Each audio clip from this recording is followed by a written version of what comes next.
Bonjour à tous. Merci d'être si nombreux. C'est complet, c'est super. Je me présente, je m'appelle Anne-Lise Vieilledin. Je suis une des membres fondateurs des Storygraphes. Et j'ai eu la chance de pouvoir m'occuper de la résidence, de la mettre en place et de la suivre pendant que les résidents travaillaient sur leur projet. Et donc je voulais juste vous expliquer pourquoi personnellement j'ai tenu vraiment à monter cette résidence et à travailler sur ce projet-là spécifiquement. Moi quand j'ai fait mes études de cinéma, j'étais sur les bancs de la fac à étudier Dreyer, Orson Welles, Hitchcock, etc. Et je me disais, oh là là, mais ils ont déjà tout fait. Qu'est-ce que je vais apporter à ça ou qu'est-ce que même ma génération va apporter. Ils ont déjà inventé tout le langage, ils ont déjà tous les codes. Voilà. Donc, qu'est-ce qu'on va pouvoir faire de neuf? Même si on peut toujours faire des choses neuves en cinéma, je suis d'accord, mais voilà. Il y avait quand même cette pression de tout est déjà inventé, ils ont eu de la chance, ils ont découvert des choses. Et en fait, quand j'ai découvert moi les nouveaux médias, ça m'a épaté parce que je me suis dit mais ça y est, enfin, j'ai trouvé quelque chose où on peut explorer, on peut inventer des nouvelles formes de langage. Et c'est ce que j'aime beaucoup dans les nouveaux médias, c'est ce côté où on réfléchit à une histoire. Un auteur réfléchit à une histoire, mais il réfléchit aussi à tout le dispositif autour et que chaque projet est vraiment différent et c'est ce travail de réflexion sur la cohérence entre la forme et le fond qui pour moi sont géniales et qui fait que les auteurs qui s'engagent dans ce chemin, sachant que c'est pas un chemin facile puisque c'est malheureusement des projets qui sont pas faciles à financer et pas faciles à monter parce que c'est des prototypes à chaque fois, c'est dû aussi à leur forme et dû aux différentes difficultés de pouvoir diffuser pas dans un canal donné comme un film ces projets. Je trouve ça ultra important de soutenir ces auteurs qui sont un peu des aventuriers pour moi. C'est pas des Thomas Pesquet, mais un peu pareil, quoi, mais de la culture en fait, et du cinéma et de la création audiovisuelle interactive, on va dire. Et donc voilà, je tenais à les soutenir et donc on a eu la chance de monter ce projet grâce à la DRAC qui nous a soutenus dès le début, grâce aussi à Lina et à Hélène Bettembourg qui, dès qu'on lui a parlé du projet, nous a dit qu'elle était super enthousiaste et qu'elle a voulu nous accompagner dans ce chemin.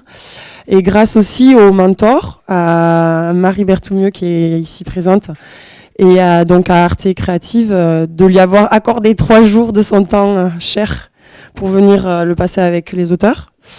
Et aussi à Florent Morin qui est venu avec les auteurs, qui a passé 2 jours, qui est auteur, producteur et qui a eu un regard très très constructif et super bienveillant sur les projets des auteurs. Et malheureusement, il n'a pas pu être là aujourd'hui, mais voilà, il m'a dit tu m'enverras des photos, tu me diras comment ça s'est passé. Donc voilà, c'est grâce à tous ces soutiens qu'on a pu monter cette résidence et grâce aux auteurs aussi, parce que voilà, on a reçu 21 projets à l'appel à projets. Et ça a été très difficile de choisir, mais il y en avait quand même qui sortaient du lot. Mais c'était plein de projets de très grande qualité et ce qu'on a voulu faire sur cette résidence, la spécificité, c'est justement que c'est pas une résidence VR, notamment parce qu'on trouve il faut pas, parce que la VR est en train de prendre beaucoup de place, que ça nettoie et oublie toutes les autres formes de création. Et donc on s'est bien attaché à ce que les projets des auteurs que vous allez écouter aujourd'hui soient différents dans la forme et dans le fond, bien sûr, mais qu'ils aient vraiment des propositions de forme très différentes et complémentaires et qu'il y ait de tout. Donc on a eu la chance d'accueillir Léa Ducré. Je réfléchis parce que je réfléchis à l'ordre dans lequel ils vont passer, hein, sinon je sais leur nom et leur prénom quand même. Oriane Hurard, Laure-Elisabeth Bourdeau, après je sais plus si c'est... Non, c'est... Hein, c'est Étienne Maury et puis Hugo Trellis. Voilà, j'étais en mode lequel. Voilà. Donc, alors, je vous explique comment ça va se passer. Normalement, on vous a distribué des petits papiers ou pas? Non. Ah. Donc, on va vous distribuer des petits papiers, sachant qu'il y a plusieurs membres du jury. Il y a Marie qui va pouvoir voter. Donc, il faut que tu ne donnes pas aux auteurs. Parce que donc, Marie va voter. Elle est membre du jury, Marie Berthoumieux de Arte. Non, mais tout le jeu, tu peux distribuer à tout le public, parce que le public va voter. Ah oui, pardon. Tout le public va voter. Donc, elle va vous distribuer des petits papiers. Mais après, il y a le jury. Donc, Marie Berthoumieux d'Arte, Amandine Collinet de l'INA, qui est venue de Paris exprès. Benoît Renaudin, qui est ici, qui est chercheur et auteur et qui va faire une conférence sur le design fiction cet après-midi. Et Laurent Duré, qui est juste là. Et Hélène aussi, Bettenbourg de l'INA. Voilà. Donc, vous allez tous pouvoir cocher et dire lequel le projet vous intéresse. Et votre voix unanime, on va faire un tri et voilà. Votre voix comptera pour une voix. Donc, vous avez aussi un peu à dire sur ce projet. Voilà, j'ai tout dit, je crois. Je vais la laisser finir de distribuer les petits papiers pour pas perturber le... Ah oui, et donc, juste pour vous expliquer aussi les règles, ils ont tous 7 minutes pour présenter leur projet. Ils vont tous les présenter d'affilée. Et après, vous pourrez avoir un temps de questions pour échanger avec eux. Voilà. Ah oui, pardon. J'ai oublié la SACD qui soutient aussi, mais c'est en fait la SACD soutient le festival, c'est pour ça que j'ai pas parlé. La SACD soutient le festival et elle représente les auteurs et Catherine Coinca est ici pour représenter les auteurs. Désolée. Donc je laisse la place à Léa. Super.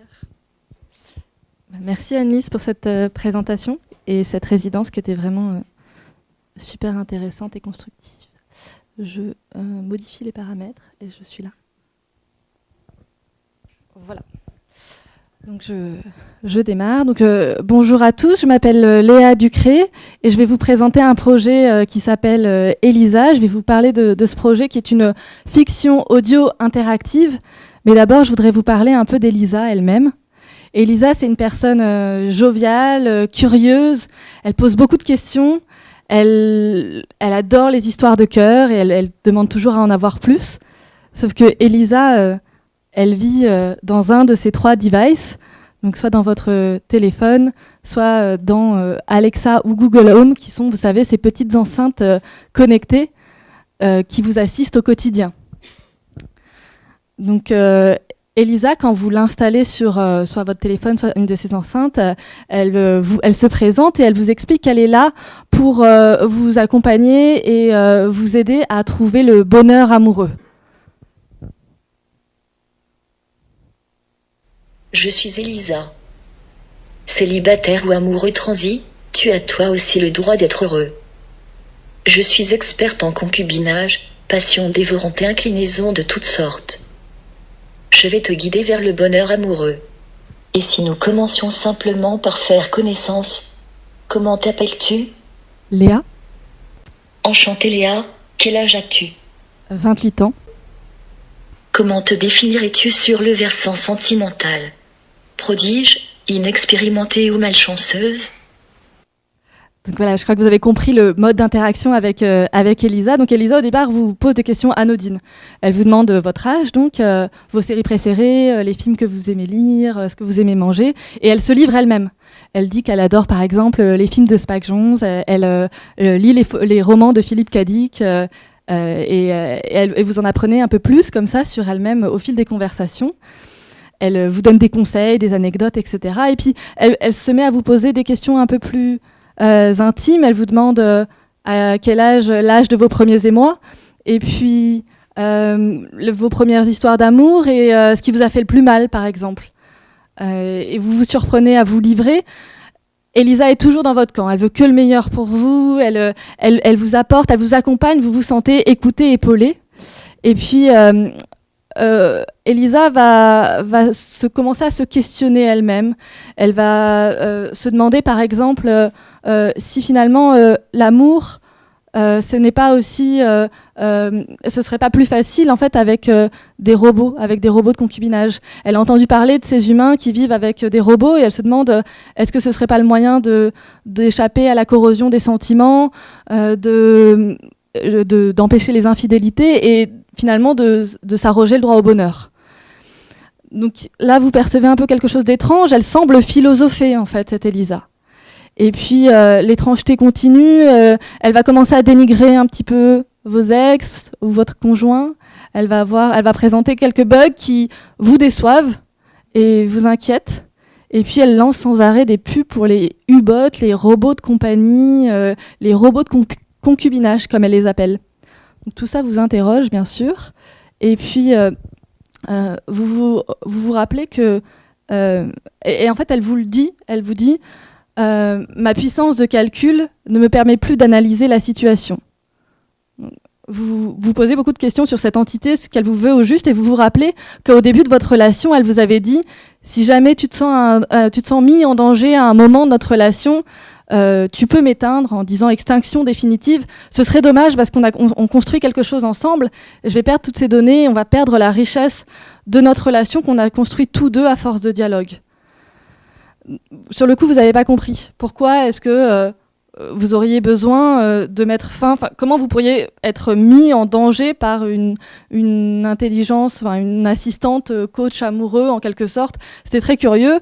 Et puis là, aujourd'hui, vous vous dites, bon, j'ai deux options. Elle est étrange, elle présente des bugs.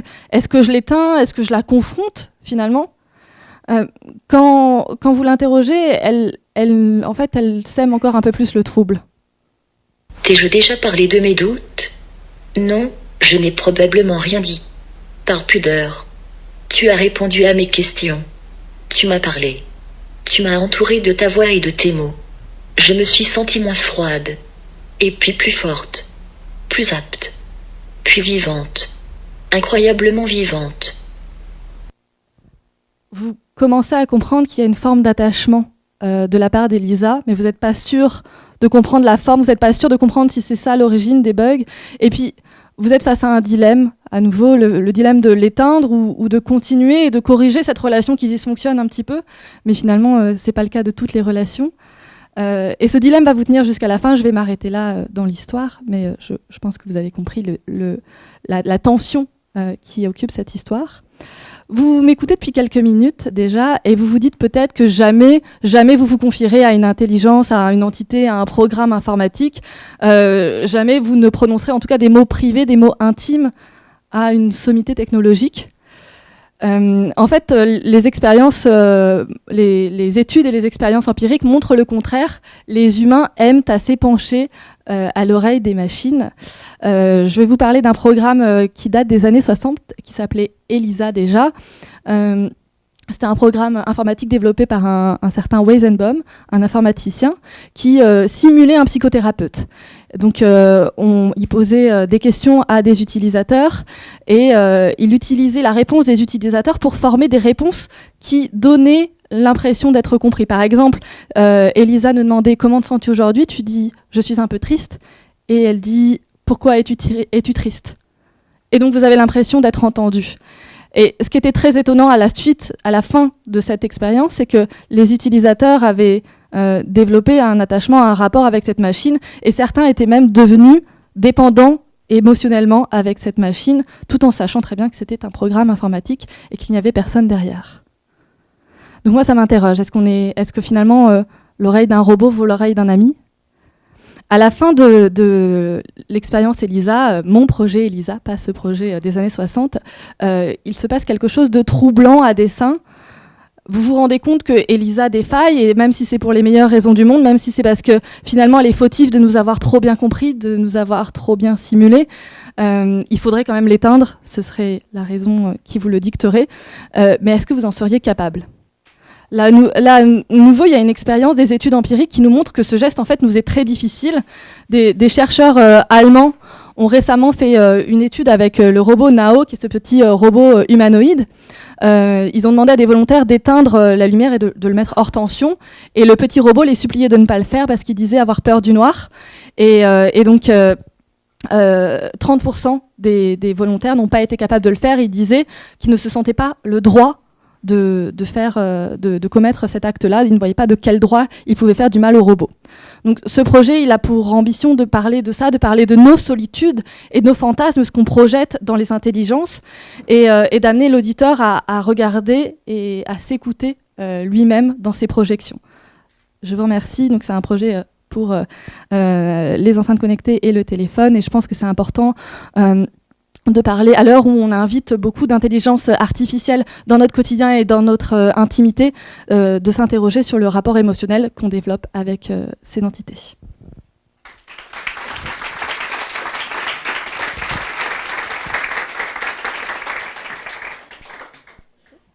Bonjour à tous, je m'appelle Oriane Urard et je suis célibataire, tout comme c'est le cas de 18 millions de personnes en France et également de 225 000 habitants de Toulouse.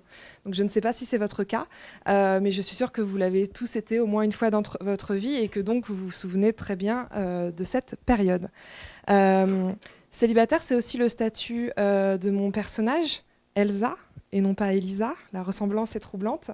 Mais Elsa existe, elle, bel et bien. Elle a 30 ans et elle vient de se faire larguer après 5 ans de vie commune. Alors après avoir regardé l'intégrale de Sex and the City et passé l'hiver sous son plaid, et bien Elsa décide de se reprendre un petit peu en main et de s'inscrire sur une application de rencontres en ligne. Je suis un cœur d'artichaut et donc une comédie romantique interactive conçue pour les casques de réalité virtuelle où vous allez suivre les aventures sentimentales, sexuelles et amoureuses d'Elsa dans la jungle des rencontres en ligne. Le tout raconté, en tout cas je vais essayer de le raconter de manière drôle, légère, mais pas superficielle et crue sans être vulgaire. Alors comment ça se déroule? En fait, vous allez être tout au long de l'expérience guidé par Elsa, vous adoptez vraiment son point de vue, vous voyez tout à travers ses yeux et vous êtes guidé par sa petite voix intérieure à la première personne dans toute l'expérience. L'expérience commence de manière assez structurée, pas à pas, avec les 3 étapes que vous pouvez voir là. La première, c'est une introduction toute simple où vous créez le profil d'Elsa, vous l'aidez à choisir ses photos et sa bio, puisque c'est par ce biais-là qu'elle va rentrer dans l'expérience. Ensuite, vous découvrez tous les profils potentiels autour d'elle qui finissent par se stabiliser et avoir un certain nombre de profils, 6 pour être exact. Et ensuite, c'est comme dans la vraie vie, le but de ces applications, c'est quand même d'arriver à une rencontre réelle, en chair et en os. Et là, dans le casque de réalité virtuelle, ça va prendre la forme de séquences vidéo avec les profils sélectionnés. Donc,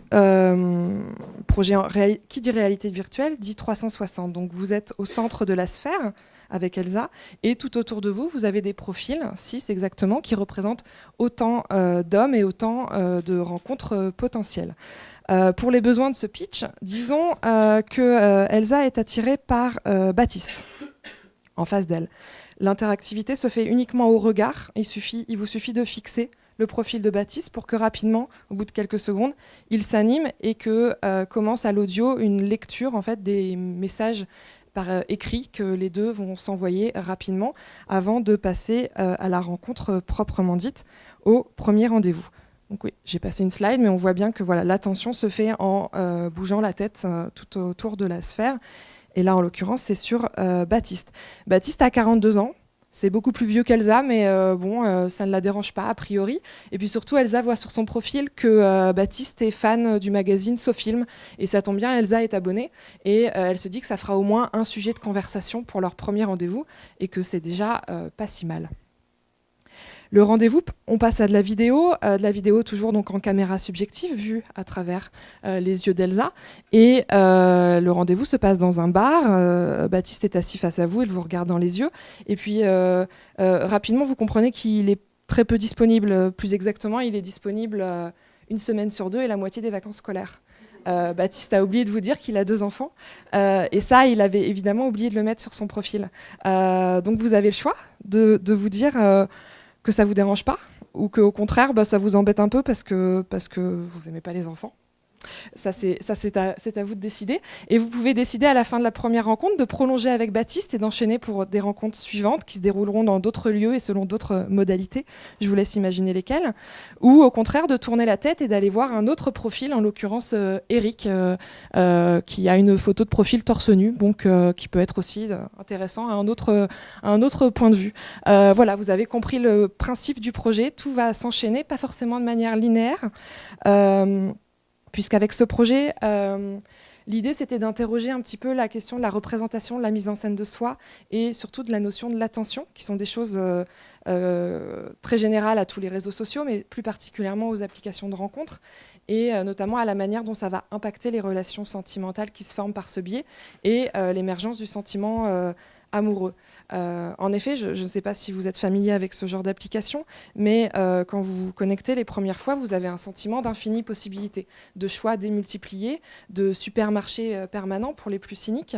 Et surtout, ça amène finalement un sentiment de déresponsabilisation et d'absence d'engagement. C'est-à-dire que vous vous dites que de toute façon, que ce rendez-vous-là se passe bien ou mal, vous pouvez toujours trouver mieux ou au moins aussi bien au prochain rendez-vous. Il n'y a plus vraiment d'enjeu, et avec ça arrive, sans vouloir diaboliser ce genre d'application, c'est loin d'être le cas de ce projet, vous l'imaginez, malgré tout, on peut arriver vite à un manque de connexion. À avoir autant de relations virtuelles en même temps, vous arrivez finalement à un manque de connexion et d'interaction avec la personne. C'est pour ça que tout le dispositif interactif de ce projet vraiment travaille sur cette question d'attention et de concentration sur un objet donné, sur la question de la frustration et des sollicitations permanentes. Et ainsi, le dispositif finalement adapte à la sphère de la réalité virtuelle tout le fonctionnement des applications, ne serait-ce que par la verticalité de l'écran de téléphone qui se retrouve dans les arcs de cercle, puisque la sphère est divisée en autant de profils que d'arcs, ou encore la question des notifications et des sollicitations permanentes, puisque, je ne l'ai pas précisé, mais quand vous êtes avec Eric, vous avez vous aussi peut-être commencé un premier rendez-vous, et Baptiste peut vous relancer. Il peut vous envoyer un message, et vous avez une notification sonore et visuelle qui va s'afficher sur votre champ de vision. Et là, vous avez aussi un choix à prendre. Vous avez le choix de retourner voir Baptiste pour savoir ce qu'il vous veut, ou au contraire de rester centré sur Eric, parce que si vous allez voir Baptiste, vous avez évidemment le risque de vexer Eric ou de le perdre pour de bon et de le voir disparaître de votre sphère, de votre champ des possibles. Ce projet donc, part d'une expérience personnelle, et l'ambition était d'en faire de raconter à partir de ça une histoire que j'espère divertissante, accessible au grand public, hommes comme femmes, célibataires comme en couple. Il s'agit de mon premier projet en tant qu'auteur. J'ai déjà travaillé sur des projets interactifs et sur des projets en réalité virtuelle au sein d'équipes, mais c'était jamais moi la mettre à bord au départ. Donc là, tout est assez nouveau. Et il est évidemment au tout début de sa conception, et j'espère pouvoir continuer à le développer et à l'écrire dans les prochains mois. Voilà, je vous remercie de votre attention. Bonjour à tous, je m'appelle Laure-Elisabeth Bourdeau. Je suis journaliste, scénariste, et moi j'aime beaucoup les histoires avec un petit H et avec un grand H. Et aujourd'hui, je viens vous parler de Mystère au bazar de la Charité. Mon projet, c'est un film interactif d'animation. Qui se passe dans ce genre de décor et qui va donc avoir beaucoup de mystères. Je vous propose dans cette expérience en fait d'accompagner une journaliste de la Belle Époque. Je crois qu'il y a des étudiants en journalisme dans la salle. Je ne sais pas si vous la connaissez. Elle s'appelle Séverine. En fait, elle s'appelle Caroline Rémy pour de vrai, et son nom de plume, c'est Séverine. À la Belle Époque, elle avait quand même son mot à dire. En fait, c'était pas courant pour une femme déjà d'avoir un métier à la Belle Époque, d'avoir un métier intellectuel et de gagner sa vie. Et c'était le cas de Séverine. C'est la première femme journaliste en France qui a gagné sa vie du métier de journalisme. Voilà, moi, c'est quelqu'un qui m'inspire beaucoup, que je trouve assez admirable, voilà, pour plein de raisons. Elle était très engagée et elle a beaucoup réfléchi à la façon de mener son métier. Ça tombe bien, je me suis dit, ça pourrait faire une super héroïne. À la fois, voilà, elle va vous permettre de passer à l'action vous-même et d'enquêter sur un réel fait divers qui s'est passé. Ça s'est passé dans le Paris de la Belle Époque en 1897. Au Bazar de la Charité. Alors, le Bazar de la Charité, à la fois, c'est un fait divers qui est connu, mais pas très connu. À l'époque, il a été très, très, très important. Je vais vous expliquer pourquoi. Il n'est pas connu parce que, bon, bah, voilà, certains faits divers, voilà, c'est du fait divers. On va dire, ça va, ça vient. Il y a toujours un fait divers qui en chasse un autre. Il est connu, il a été très marquant pour l'époque, pour la simple et bonne raison que c'est un incendie qui a eu lieu dans une fête, dans un événement de bienfaisance, où se réunissait tout le gratin parisien de l'époque. Donc la haute aristocratie, la haute bourgeoisie, ils avaient décidé de se réunir chaque année dans un lieu construit pour on va dire, un lieu qui était à 2 pas du Grand Palais, du Petit Palais, pas très très loin des Champs-Élysées, voilà, dans un lieu luxueux. Et donc, il était là pour permettre au grand de ce monde de faire de la charité, c'est-à-dire de vendre des petites choses. Ils n'étaient pas habitués à vendre, mais là, ils vendaient des petites choses. Et avec les bénéfices, donc ils vendaient à des riches, et avec les bénéfices, ça allait aux bonnes œuvres, aux plus pauvres. Voilà, donc quelque chose de très... très positif, voilà. Et chaque année, c'était un événement très mondain. Sauf que cette année, 1897, ça s'est pas du tout bien passé. En fait, en 20 minutes, le feu a pris partout et a voilà, créé la panique, la cohue, et a permis en fait, à très peu de personnes de sortir. Et malheureusement, il y a eu énormément de victimes. Il y a eu 130 morts et il y a eu 250 blessés. Voilà. Donc il y a eu beaucoup d'encre, de larmes et de sang qui ont coulé autour de ces jours-là. Pourquoi ? Parce que c'était des personnes très très connues. Moi, ce que je vous propose, en fait, c'est d'explorer cette histoire.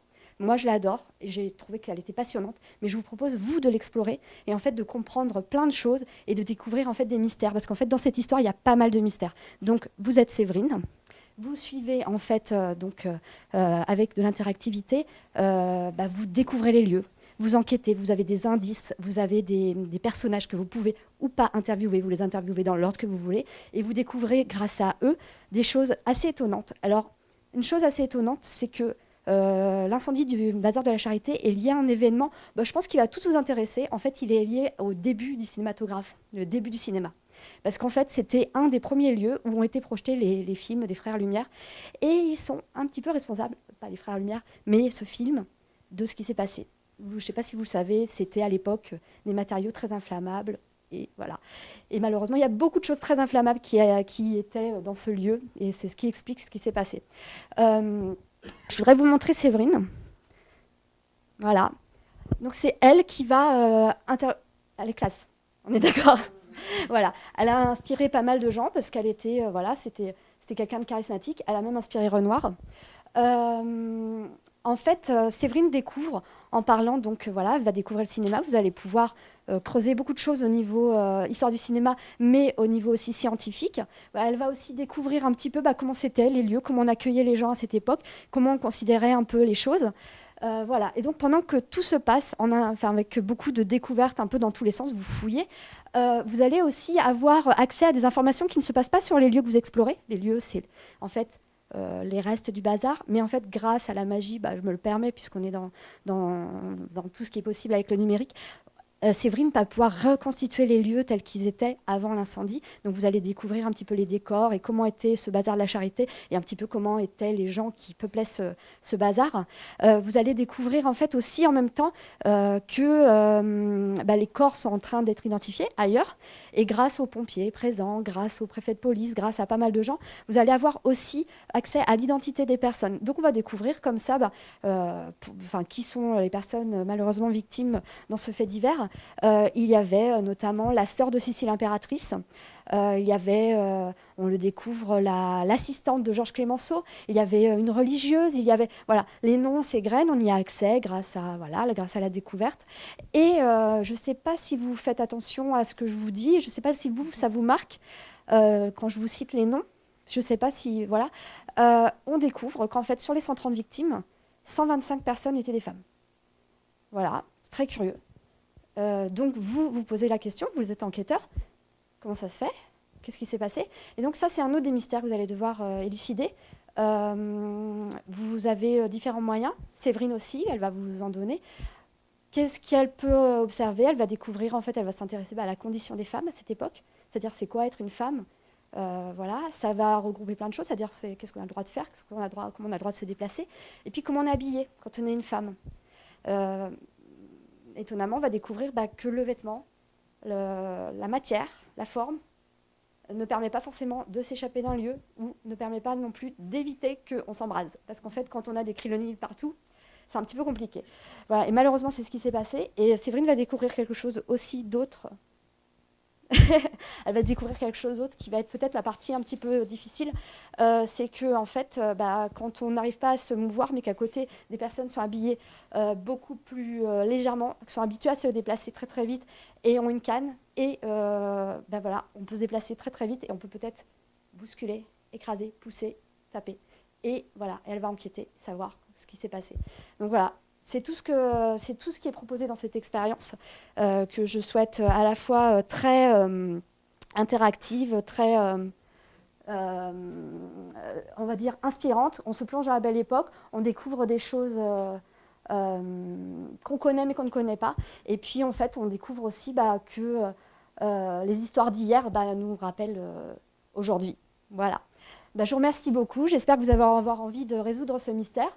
Et puis que vous aimez aussi les grandes histoires avec un petit H ou un grand H. Merci beaucoup. Bonjour à toutes et à tous. Moi, avant de commencer, je voudrais vous poser une petite question. Est-ce que certains d'entre vous ont participé aux marches pour le climat qui ont été organisées ces dernières semaines à Toulouse ou ailleurs? Merci pour la solidarité. Moi, le projet dont je vais vous parler aujourd'hui, c'est un projet qui vous emmène au cœur des forêts de République démocratique du Congo, qui est donc un pays d'Afrique centrale dans la région des Grands Lacs. Et c'est un pays qui comporte en fait le deuxième plus gros bassin forestier après l'Amazonie et qui est assez indispensable à la lutte contre le réchauffement climatique et qui a notamment été au centre des discussions de la COP21 qui ont eu lieu à Paris ces dernières années. Il faut, pour vous donner un peu une idée de ce que ça représente, c'est comme si vous aviez une fois et demie la surface de la France qui était entièrement recouverte de forêts. Donc ça joue le rôle de filtre pour le CO2 qui est émis par toutes les industries, en particulier dans le monde occidental. Ma co-auteure, Léonora Baumann, est photographe et elle travaille au Congo depuis 2014, à la fois dans des rédactions locales, pour des ONG et pour des médias internationaux. Et ce pays, donc la République démocratique du Congo, fait la taille de l'Europe de l'Est et il possède à la fois une biodiversité qui est unique mais qui est aussi très très mal connue et dont certaines découvertes pourraient par exemple amener des avancées majeures dans le domaine de la médecine si les espèces naturelles ne sont pas évidemment détruites avant qu'on les découvre. Donc c'est à la fois un pays dont les paysages sont magnifiques et qui abrite aussi certaines espèces endémiques comme des grands singes, les gorilles, des bonobos, des éléphants qui ne se trouvent nulle part ailleurs. Et c'est aussi un pays où, en fait, qui est majoritairement rural et il y a donc 50 millions de Congolais qui dépendent directement de la forêt pour leur survie de tous les jours. Il est possible, par exemple, de voir dans le pays, il y a aussi ces populations qui dépendent de la forêt ont du coup un impact qui est assez fort sur cet environnement. Il est possible de voir par exemple des étendues carbonisées à perte de vue pour les besoins de l'agriculture familiale sur brûlis, donc des personnes qui brûlent chaque année de nouvelles parcelles pour fertiliser les sols. Il est possible de discuter avec des communautés entières qui dépendent d'exploitants forestiers un peu véreux pour leur développement, des exploitants qui cherchent des espèces tropicales qui seront en partie destinées au marché européen et occidental. Et également, dans l'est du pays, il y a des conflits qui durent depuis plus de 20 ans, qui sont financés par l'exploitation du bois et l'exploitation des ressources minérales. Et les femmes qui vont chercher dans la forêt le bois pour le ménage sont assez régulièrement agressées sexuellement dans ce contexte-là. Je ne sais pas si vous avez entendu parler du docteur Mukwege qui a reçu le prix Nobel de la paix il y a quelques semaines. C'est un gynécologue qui a construit une clinique dans cette région en conflit et qui a soigné environ 50 000 femmes depuis 1999 qui ont été victimes de viols de guerre. Donc c'est des populations qui en fait, c'est des populations et des environnements qui dépendent directement de nos choix en tant que société occidentale pour leur survie et pour leur amélioration de leur survie et pour cette préservation de l'environnement. Pour vous donner un exemple très précis, vous avez peut-être du mobilier en bois tropical sur votre terrasse parce que c'est des matières qui résistent assez bien au climat et à la pluie. C'est assez probablement du bois qui vient d'exploitation de ces pays-là. Ou un autre exemple, l'argent public qui est utilisé par nos décideurs pour financer la coopération internationale a une influence directe sur ces conditions de vie des Congolais. Donc la question du devenir de ces forêts et de cet environnement est à la fois une question qui est complexe et qui est multiforme et sur laquelle il est nécessaire de s'arrêter. Donc le concept que l'on vous propose aujourd'hui, c'est en fait la lecture simultanée de deux formats linéaires. D'un côté, un documentaire vidéo qui est très proche du quotidien, qui nous immerge dans la situation, dans les conditions de vie locales, dans les problématiques de familles congolaises. Et d'un autre côté, un récit au long cours tel qu'on peut le voir sur les médias web où on avance par du scrolling. Et il y aurait des points de passage d'une narration à une autre. Quand on regarde par exemple le documentaire et qu'on passe vers le récit, ça nous amène des éléments de contexte qui nous permettent de comprendre à la fois l'échelle de ces problématiques et comment on est impliqué, comment ça nous concerne directement et éventuellement quelles actions concrètes on pourrait prendre. A l'inverse, si on est dans le récit, on va avoir des moments où la vidéo vient s'immiscer et nous apporte une espèce de respiration très graphique qui nous plonge dans ces univers qui sont extrêmement beaux et qui sont uniques et qui nous permet de nous reposer, de prendre un peu le temps de comprendre les informations qu'on a eues à travers les infographies, à travers les petits textes que compose ce récit au long cours. Pour vous donner un exemple très précis, à un moment donné, le documentaire nous emmène dans la région minière du sud du pays, le Katanga, pardon, à la cérémonie d'anniversaire du King Kaponda, qui est un roi coutumier local, que vous voyez à l'écran derrière vous. Ce roi coutumier local a compris l'intérêt de la préservation des forêts et notamment de limiter l'agriculture sur brûlis pour que la forêt puisse se régénérer au fil du temps. Et il a donc accepté qu'un programme de l'Union, qui est financé par l'Union européenne, essaie de sédentariser les familles qui vivent sur son territoire. Mais ce projet est assez sévèrement menacé par les concessions minières qui entourent son territoire et qui cherchent toujours à grignoter de nouveaux territoires où ils peuvent exploiter leurs ressources. Donc d'un côté, vous avez ce documentaire qui vous présente, qui vous plonge dans la vie, excusez-moi, quotidienne de cette région, et d'un autre côté, si vous allez vers le récit, si vous allez vers le récit, vous avez un focus sur les ressources minières et en quoi ça nous concerne. Notamment, vous avez probablement tous un smartphone, vous avez pour beaucoup de dames des bijoux en pierres précieuses qui sont directement, qui sont potentiellement, en tout cas, issus de ces régions-ci. Ça nous paraît important d'avoir cette réflexion à l'heure actuelle, à la fois une proximité envers ces populations-là et aussi une réflexion sur nos usages en tant que société occidentale, parce que s'il n'y a pas une prise en compte des réalités locales telles qu'elles sont et de la complexité de ce phénomène, il ne peut pas y avoir d'action efficace pour endiguer et pour préserver l'environnement et limiter le réchauffement climatique. Je vous remercie.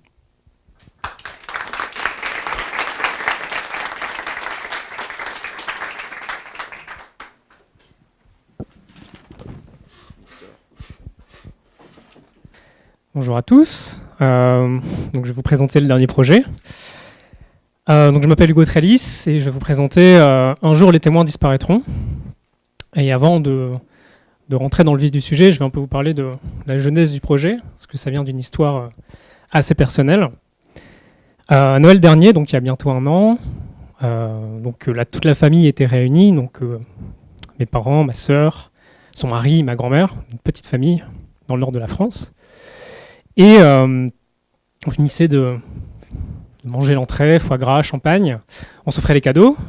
Ma sœur m'offre un cadeau qui s'appelle, c'est un livre, qui s'appelle Les origines du totalitarisme de Hannah Arendt. Bon, ça peut être un très beau cadeau ou un cadeau empoisonné, ça dépend si vous aimez la lecture ou pas. Et ma grand-mère a un geste auquel je ne m'attendais pas vraiment, parce qu'elle me prend le livre, puis elle lit la 4e de couverture, comme si c'était un chouette roman. Et spontanément, elle commence à me parler de son enfance pendant la Seconde Guerre mondiale. Donc, bon, elle me raconte des choses que globalement je savais déjà. Elle avait 8 ans à cette époque, elle habitait à Saint-Malo, donc en Bretagne. Et à un moment, elle me parle d'une histoire que j'avais absolument jamais entendue de ma vie. C'est que sa mère, donc mon arrière-grand-mère, avait disparu en 1942 pendant 2 ans, du jour au lendemain, sans donner de nouvelles. Elle a été réapparue 2 ans plus tard, avec un enfant dans les bras. Un nourrisson de quelques mois. Donc, quand elle nous raconte cette histoire, je voyais mes parents derrière elle qui soufflaient un peu en mode « Oh non, pas encore cette histoire ». Moi, j'étais absolument pas au courant de cette histoire, et donc, quand je vais voir mes parents, je leur dis « Mais vous saviez ?» Bah oui, évidemment, ils balayent complètement du revers de la main cette histoire de famille que, en fait, même ma sœur ne connaissait pas du tout. Donc moi, ça m'a un peu interpellé, et je me suis dit, je vais essayer de faire des recherches. Donc j'ai commencé à chercher, voilà, s'il y avait des traces de mon arrière-grand-mère dans des archives de déportés, de prisonniers, enfin, puisqu'on n'avait absolument aucune trace d'elle dans les archives, en tout cas, jusqu'à maintenant. Donc j'ai commencé à faire des recherches. Et au fur et à mesure, je me suis dit, je vais essayer d'associer ça à mon activité, qui en fait, moi, à la base, je fais des jeux vidéo. Donc je me suis dit, je vais en faire un jeu. Et donc, un jour, les témoins disparaîtront. Ah, donc ça, j'ai oublié de montrer. Donc ici, c'est ma grand-mère. Et ici, mon arrière-grand-mère. Voilà. Qui s'appelait Paulette. Ma grand-mère s'appelle Annick. Et donc, un jour, les témoins disparaîtront. C'est un jeu documentaire sous la forme d'un bureau d'exploitation. Donc, c'est-à-dire, c'est comme si vous étiez sur un ordinateur. À propos de mes recherches, pour trouver ce qui est arrivé à Paulette en 1942. Donc globalement, vous faites la recherche à partir du jeu, donc à partir d'un bureau un bureau d'ordinateur, donc un système d'exploitation d'ordinateur. Comment ça se passe? Donc le jeu se découpe en 2 phases assez distinctes, qui forment un peu une boucle. On a d'abord la phase d'exploration, où vous allez fouiller dans les fichiers, vous allez trouver des fichiers audio, des fichiers vidéo, des photos, des archives, des documents qui auront été produits en fait par moi-même pendant mes recherches. C'est-à-dire que j'ai vu ma grand-mère il y a quelques semaines, je l'ai interrogée un peu plus là-dessus, et je l'ai enregistré, j'ai enregistré l'entretien, et c'est des documents qui vont être disponibles dans le jeu. Une fois que le joueur a exploré ce contenu, l'a consulté, il va débloquer des mots-clés, et ces mots-clés vont être de nature assez diverse. Ça peut être le nom d'une ville, une date, un nom de famille par exemple. Et ces mots-clés vont être utilisables dans la seconde phase de jeu, qui est la phase de recherche. Donc globalement, dans la phase de recherche, vous allez utiliser des outils que vous utilisez vous dans la vie de tous les jours, et que moi j'utilise dans mes recherches en tout cas. Donc les 3 outils sont le moteur de recherche, une application de message et une application pour envoyer des emails. Dans le moteur de recherche, c'est assez simple, donc tout est simulé, évidemment, vous n'allez pas aller sur Google, vous n'allez pas envoyer des mails à des vraies personnes, tout sera simulé. Mais dans le faux moteur de recherche, vous allez rentrer les mots-clés, ou un seul ou une combinaison de mots-clés, et vous allez tomber sur des archives, des articles, qui seront également produits par moi pour faciliter l'expérience du joueur, qui vont permettre de trouver d'autres mots-clés, et donc peut-être de renouveler les archives et d'avancer un peu plus dans les recherches. Et pour ce qui est de l'application de messages et des mails, non. Ces outils vont vous permettre de rencontrer des gens. C'est-à-dire que grâce aux mots-clés, vous allez déclencher des rencontres auprès de personnages de cette histoire, donc peut-être ma grand-mère, le frère de ma grand-mère, sa sœur, ou d'autres personnes qui sont en fait au courant de ce genre des événements qui se sont déroulés en 1942. Et vous allez débloquer du nouveau contenu. Donc des enregistrements vidéo, des photos, des enregistrements audio, ainsi de suite. Vous allez les consulter, vous allez débloquer de nouveaux mots-clés, et ainsi de suite. Vous allez avancer dans les recherches à ma place, dans mes pas. Globalement, pourquoi je fais ce jeu, c'est que, d'une certaine manière, un jour les témoins disparaîtront, c'est l'histoire d'une famille, mais c'est aussi l'histoire d'un secret de famille. C'est-à-dire comment un secret de famille se construit. C'est-à-dire que globalement, Paulette qui a disparu en 1942, quelque chose que je n'ai pas dit, mais c'est qu'elle avait une relation avec un soldat allemand à ce moment-là. Donc, est-ce que c'est une des causes de son départ? Est-ce qu'elle est partie à cause de ça? Donc, arrêtée à cause de ça? Est-ce qu'elle est partie de son plein gré? Et donc, globalement, ça a créé ce tabou, et c'est quelque chose que j'ai envie d'explorer. Mais j'ai aussi envie de raconter l'histoire de femmes de cette époque qu'on raconte pas forcément tous les jours. Mon arrière-arrière-grand-mère étaient des femmes de marins à Saint-Malo, donc issues d'un milieu populaire, et c'est pas vraiment le genre d'histoire qu'on a l'habitude de voir dans un jeu, et c'est quelque chose qui me pousse énormément à raconter cette histoire. Mais c'est aussi une question de réactiver la mémoire qu'on a peut-être un peu perdue aujourd'hui. Enfin, moi j'ai 26 ans, et aujourd'hui c'est pas forcément ce genre de choses dont on va parler en famille. Et j'ai aussi en fait envie de pousser les joueurs et les joueuses d'en parler en fait autour d'eux, d'essayer de réactiver des souvenirs qui sont un peu enfouis justement à cause d'un tabou ou d'un secret qui a été tu pendant trop longtemps. Voilà, merci de votre attention et à bientôt.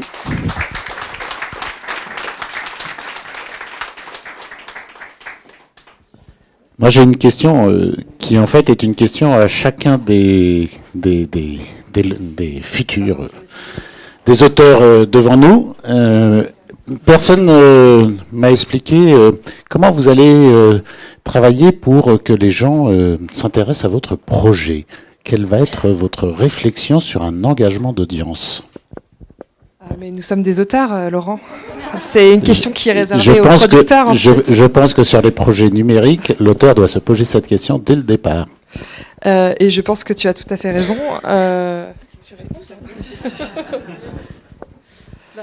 Oui, je pense qu'on aura tous des réponses un peu détaillées à cette... Je pense qu'on a, je peux commencer, on a effectivement des formes spécifiques. Mon projet, c'est un projet en réalité virtuelle, donc la distribution est de fait très spécifique, puisqu'elle suppose que vous ayez un casque pour pouvoir le voir et l'expérimenter.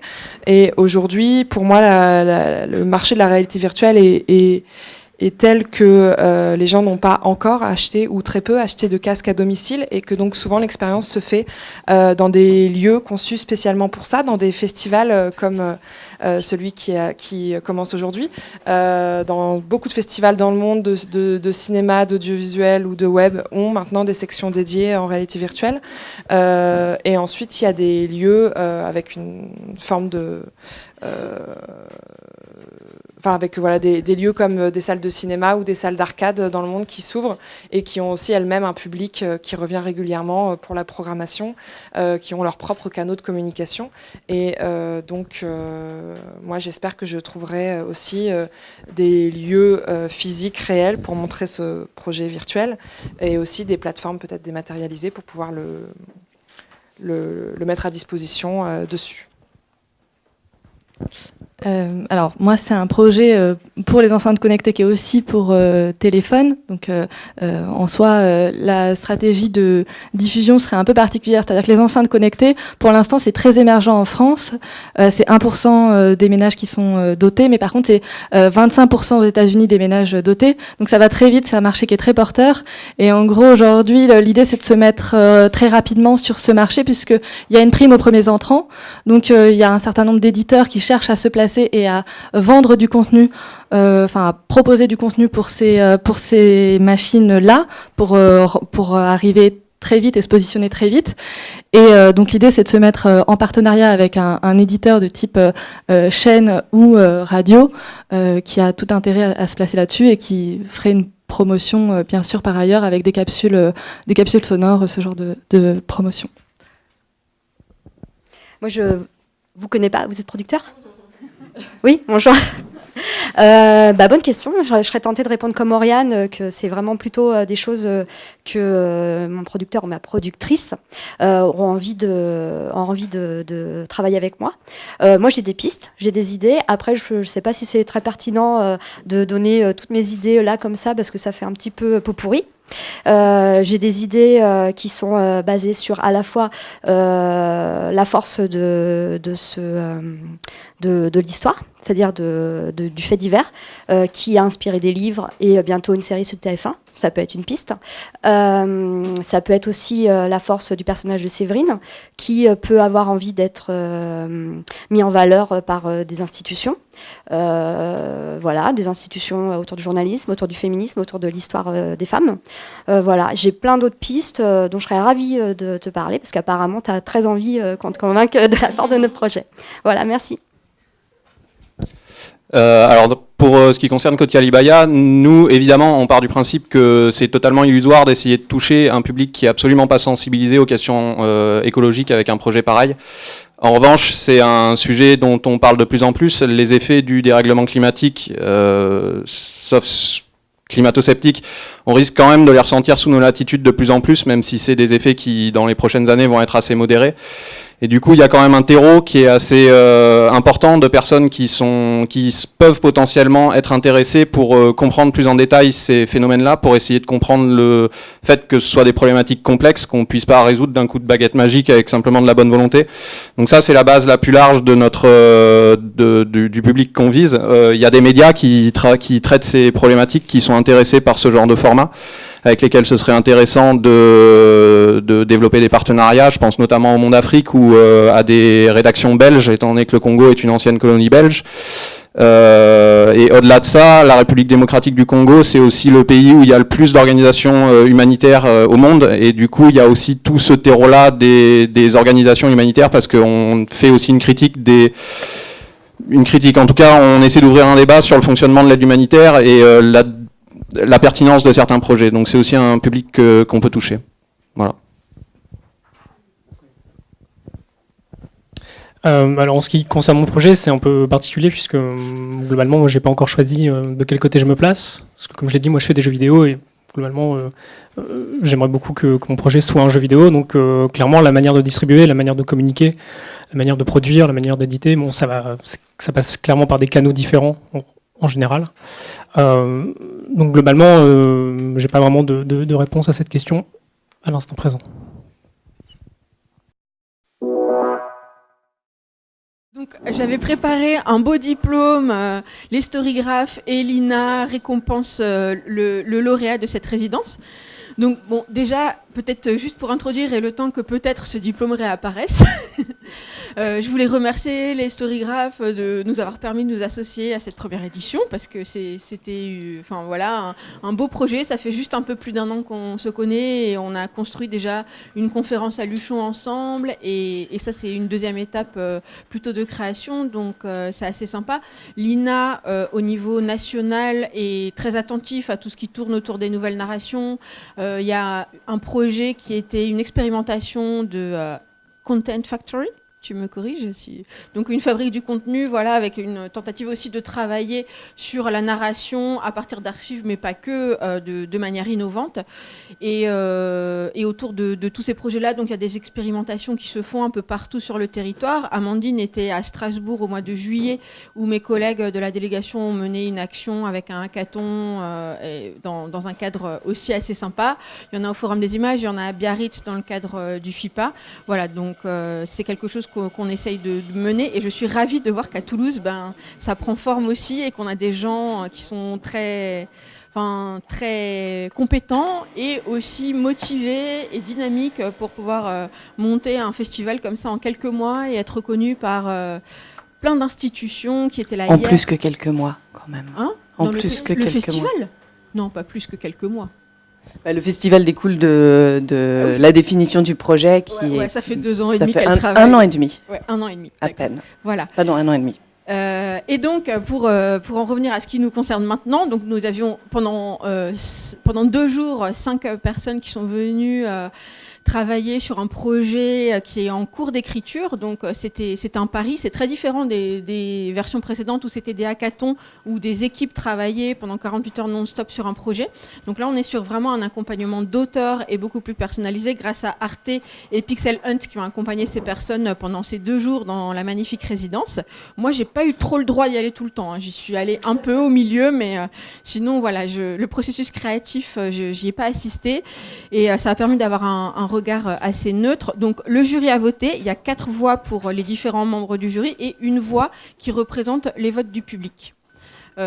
Donc tout ça est additionné les projets étaient tous intéressants, tous à des niveaux différents de développement et aussi faisant appel à des technologies différentes. Donc il a fallu faire la part des choses entre l'intérêt intrinsèque du projet et la manière dont il allait être présenté, enfin quel était l'apport en termes de nouvelles narrations. Donc voilà, le jury a analysé tout ça et donc j'annonce officiellement, bientôt j'aurai le diplôme, mais j'annonce officiellement que le prix est décerné à Léa Ducré pour son projet Elisa. Voilà.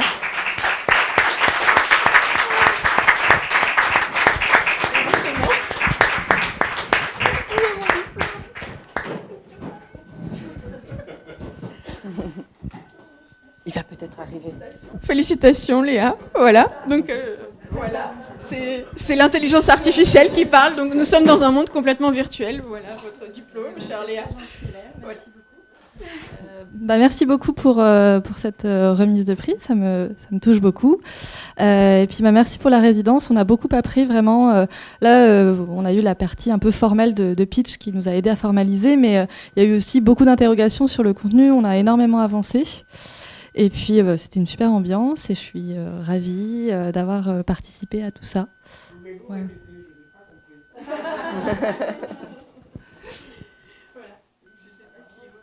Après, voilà, tous les projets méritaient une attention et enfin, c'était très intéressant ce matin de vous écouter tous. Hein, ça donne envie à différents niveaux d'en savoir plus. Donc, c'est aussi un temps de rencontre. Donc, je pense qu'être ici donne aussi l'occasion de rencontrer des personnes pour pouvoir élaborer le projet. Ah tiens, quand le matériel rejoint le virtuel, il est magnifique en plus. Oui, c'est tout ce travail pour ça. C'est dommage quand même. Attends. Donc, oui, alors il manque le petit coussin. Le petit coussin que m'avait demandé Annelise, je ne l'ai pas conçu en une nuit. Parce que c'est mieux de raconter des histoires que de coudre des coussins, même si sans doute coudre est au moins aussi utile. Voilà. Donc, je décerne officiellement le prix de la résidence 2018 des